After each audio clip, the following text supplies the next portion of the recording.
Hi there, we already covered important hero power topics like implants, synthesis machine and overall stats behavior in previous videos. Now it's time to dive into weaponry and chips. You might think, weapons are simple, they just have a few basic characteristics that are all pretty similar. While that's partly true for weapons themselves, the real complexity lies in understanding chips, and why they can be even more important than the weapons they are attached to.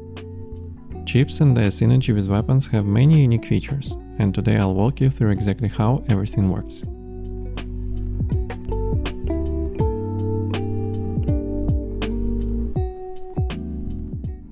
Let's briefly cover the weaponry basics. Each class must be equipped with its own type of weapon, bows for rangers, daggers for infiltrators, and spears and shields for legionaries. There are also differences between weapons within each class. For example, shamans can be equipped with different types of knuckles. Some have basic stats and an extra talent, while others have extra stats suited for physical or magic damage builds. Weapons power also increases when upgrading from tier 1 to tier 2.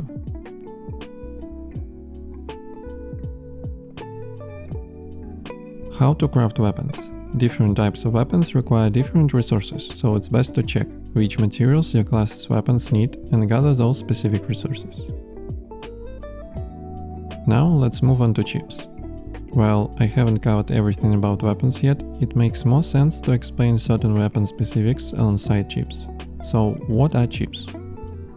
Chips are tools that make your hero stronger when inserted into weapons. The first important feature is that chips come into two types, main slot chips and secondary slot chips. They have different bonuses and distinct appearances, making them easy to tell apart.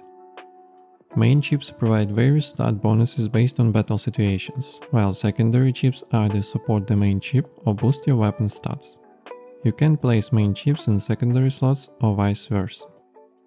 Like implants, weapons and runes, chips come in different tiers and quality levels. As a chip's tier or quality increases, it provides stronger buffs and better stat bonuses.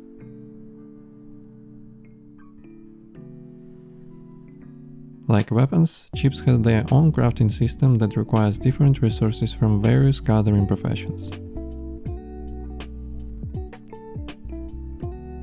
Let's come back to weapons. I mentioned the differences between weapon tiers earlier. When it comes to quality differences, this is where we get slots for additional chips. As mentioned, every weapon has one main slot for main chip. This doesn't change regardless of tier or quality level. Regarding additional chips, common quality weapons don't have any slots for additional chips. Uncommon weapons have one slot, rare weapons have 2, and epic weapons have 3. Using the synthesis machine, you can increase the number of additional chip slots up to 5. To put chips inside a weapon, press Ctrl plus right-click on the weapon to open the chips integration window. You may have noticed that different weapons display different images on their chip slots that seem to match the images on chips. While this might have been an intended feature during development, currently the symbols don't matter. You can put any chip into any matching slot type. There are only two restrictions. You can't put additional chips into the main chip weapon slot or vice versa, and you can't put tier 2 chips into tier 1 weapons.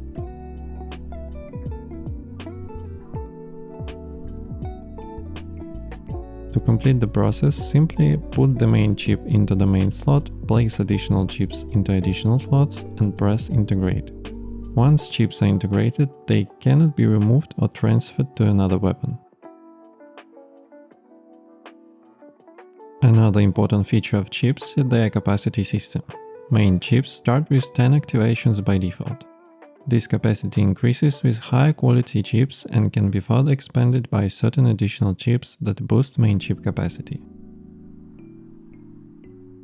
When you've used some or all of your main chip capacity, you can restore it to full by using a special item called a recharger.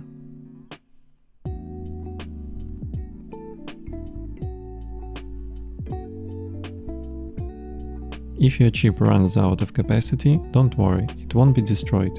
It simply won't function until you recharge it.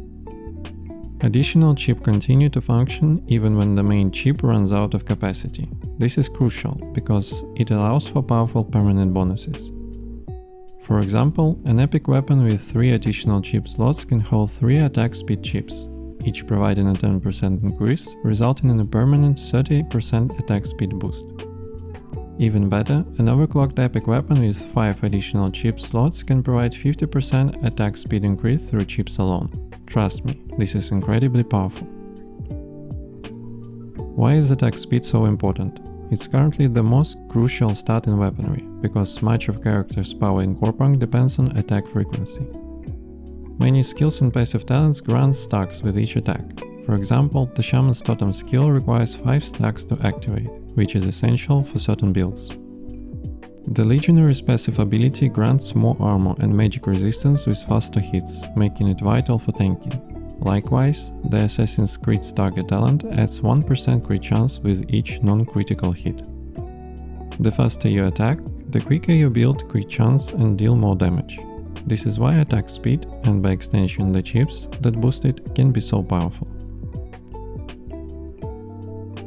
Let's wrap up what I've covered about weapons, chips, and how they work together.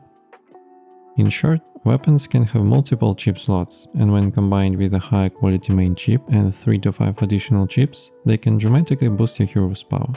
So much that chips are more than just weapon add-ons. I know I've shared a lot of information and some parts might need clarification. Feel free to watch any section you'd like to review or drop your questions in the comments below. As always, likes are highly welcomed. Thank you for watching and I'll see you in the next video.